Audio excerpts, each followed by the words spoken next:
Samsung will introduce the top Galaxy S23 series with the Gorilla Glass Victus 2 that was revealed a few months ago, carrying on the history of being the first smartphone in the industry to include Corning's latest Gorilla Glass protection.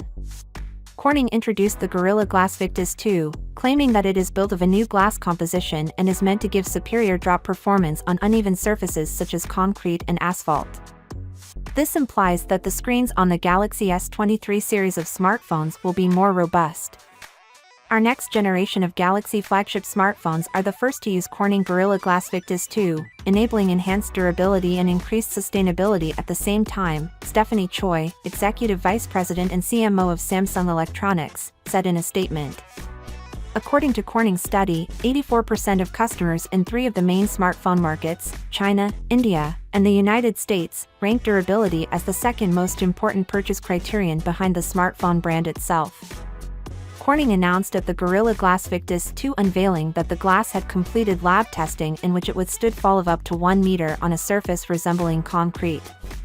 Furthermore, the business noted that identical aluminosilicate glasses from other manufacturers often failed when thrown from a distance of half a meter or less in contrast.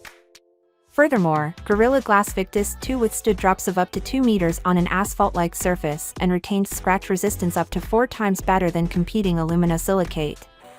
Samsung just announced that it would stage its first Galaxy Unpacked event in 3 years on February 1st in San Francisco, as well as its first in-person event since the start of the coronavirus outbreak.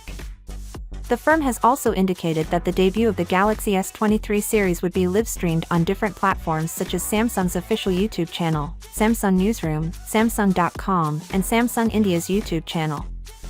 The new Galaxy S23 smartphones will have different display and battery capacities, with the premium Galaxy S23 Ultra having the greatest specifications. According to reports, Samsung would most likely adopt an AMOLED E6 screen in the future Galaxy S23 series. Finally, what are your opinions about it? So without being said, let me know your thought in the comment below, and if you are new here, please subscribe. Peace out.